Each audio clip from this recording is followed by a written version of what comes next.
Universe पॉवरने कामाला लागलेला आहे, ज्यातनं आपण बघतो कुठेही म्हणजे स्वार्थी लोकांचा समुदाय आपल्याला दिसणार नाही. यामध्ये फक्त आणि फक्त तुम्हाला ज्ञान देणारी लोक, तुमच्या आरोग्यावर बोलणारी लोक आज मिळतील. जर आपण बाहेर समाजात गेलो तर आपल्याला प्रथम अगोदर पैशावर बोललं जाईल किंवा काहीतरी नवीन काहीतरी समजून देण्यावर बोललं जाईल. पण मात्र इथं प्रथम सुरुवात होते ती म्हणजे तुम्ही कसं जगलं पाहिजे, आपलं आयुष्य कसं असलं पाहिजे, आपल्या आयुष्यातलं आपलं विजन.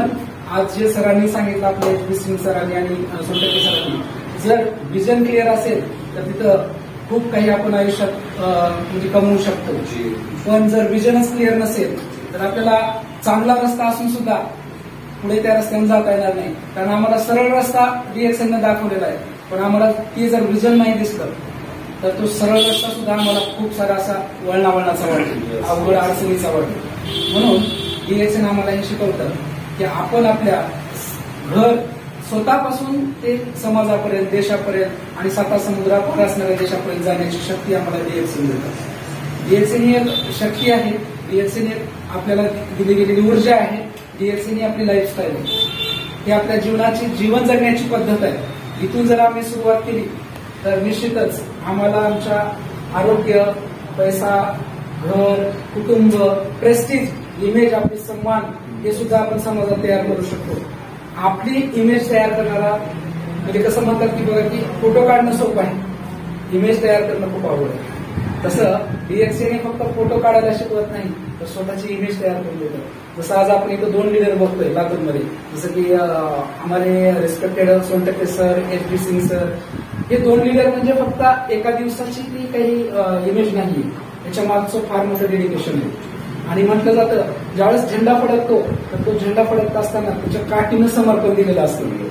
एखादी बिल्डिंग उभी राहते त्यावेळेला त्या बिल्डिंगच्या खाली एक पाया असतो, त्या पायानं अगोदर स्वतःला गाडून घेतलेलं असतं. एखादं झाड आपल्याला मोठं वृक्ष दिसत असतं, त्या वटवृक्षाच्या खाली त्या मुळांनी आणि त्या बियानं त्याला स्वतःला गाडून घेतलेलं असतं. म्हणजे मोठं बनायचं, वृक्ष बनायचं आहे तर अगोदर बी बनवून मातीमध्ये गाडून स्वतःला घ्यावं लागतं, तर त्या बियाचं म्हणजे बीजाचं मोठा वृक्ष बनत असतो. आपल्यामध्ये ती पॉवर आहे. You are the unique, you are the special ultimate person in this world. आपण प्रत्येक जण युनिक आहोत. युनिक कशामुळे ओळखता येतं तर आज एक सोपी पद्धत म्हटलं तर आपला UID क्रमांक किंवा आधार क्रमांक, म्हणजे याच्यावर आपण हे ओळखू शकतो. आपण जर आधार मशीनला आपला अंगठा लावला, आपला अंगठा फक्त ती मशीन त्याच आधार कार्डला देऊ शकते. दुसरा आपला आधार कार्ड नंबर फक्त टाकला आणि दुसऱ्याचा अंगठा लावला तर ते ऍक्सेप्ट नाही करणार. म्हणजे देवाने असं बनवलंय, एवढे करोडो लोक जगात आहेत, आपण मात्र युनिक आहोत. प्रत्येकाचं जे काही फिंगर्स आहेत, त्याच्या जे काही लाईन्स आहेत त्या युनिक आहेत. ह्याच्यातून तरी आपली खून आपल्याला एक गॉड काय करतो, आपल्याला संकेत देत असतो. एक गोष्ट मला आठवते, ज्यावेळेस काही व्यक्ती 2 व्यक्ती जहाजेमध्ये जात होते आणि जहाजेमधून जात असताना त्या जहाजेला थोडंसं छिद्र पडलं, जहाज बुडायला लागले. एका व्यक्तीला पोहता येत होतं, तो पोहत पोहत पलीकडे गेला. मात्र दुसरा व्यक्ती आता जहाज बुडत आहे, मी कसं जाणार म्हणून देवाला प्रार्थना करू लागला, हे अल्लाह, हे ईश्वरा, हे देवा मला वाचव. त्यावेळेला त्या शेजारी एक माणूस दुसऱ्या नावेतून जात होता. तो म्हणाला ठीक आहे चल माझ्या नावेमध्ये बस, तुला मी पलीकडे घेऊन जातो. तो म्हणाला नाही नाही नाही, देवाला प्रार्थना करतोय, माझा देव स्वतः येईल आणि तो मला वाचवेल. आणखी थोडं पुढे गेला, जहाज बुडतच होती. आणखीन एक तिथे एक माणूस आला जो की ज्याला पोहायला येत होतं, तो नदीमध्ये पोहत होता. त्यावेळेला तो म्हणाला अरे चल मी तुला वाचवू शकतो, माझ्या एका हाताला धरून तुला मी पलीकडे घेऊन जाऊ शकतो. तो म्हणाला नाही नाही, मी देवाला प्रार्थना करतोय, माझा देव नक्की येईल. आणि असं करता करता 2-3 लोक असे त्याला मदत करायला आली होती, पण त्याला त्यावेळेला कळालं नाही की आपण आता देवाला हाक मारले म्हणजे देवच 100% यायला पाहिजे, त्याशिवाय दुसरं मला कुणी वाचवू शकणार नाही, दुसऱ्याची गरज नाही.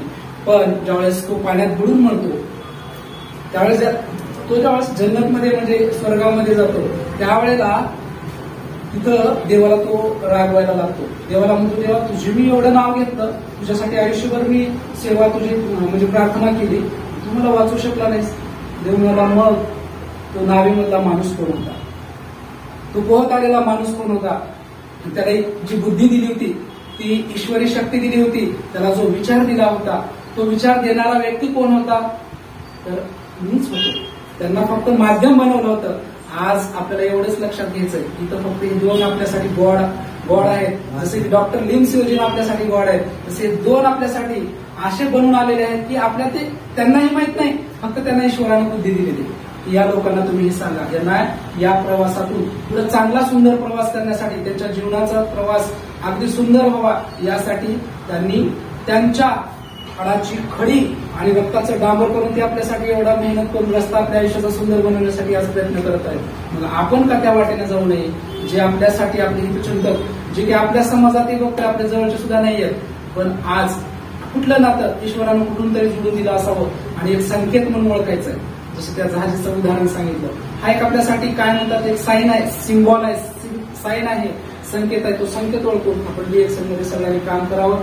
आज जे मला काही स्टार मिळाले, पिन मिळाले, या ठिकाणी मेडल मिळालं, हे मेडल सुद्धा मिळण्यामागं त्यांच्या विचारांचा प्रभाव होता.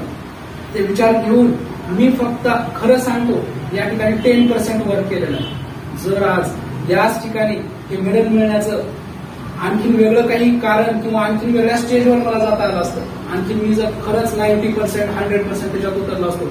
जर मी 10% काम करतोय, 10% फक्त फोकस करतोय, तर एक या ठिकाणी मेडल मिळतं. गेली 17 वर्ष मी जॉब करतो, ट्युशन्स घेतो, कुठेही असं मेडल मिळालं. हे सगळ्यात मोठा आज मला आनंद ह्याचा होतो की मोठ्या मोठ्या संस्थांना आता सगळ्यांना माहित आहे, आम्ही कॉलेज लेवलला मोठे मोठ्या कॉलेजचे कार्यक्रम केले, मोठे मोठे विद्यार्थी 100 स्टुडंट्स, म्हणजे त्यांना मार्क आम्ही 4 वर्ष त्यांना राज्य स्तरावर, केंद्र स्तरावर पाठवलं. एमपीएससीच्या स्पर्धा परीक्षेत सुद्धा काही अधिकारी सुद्धा आमच्या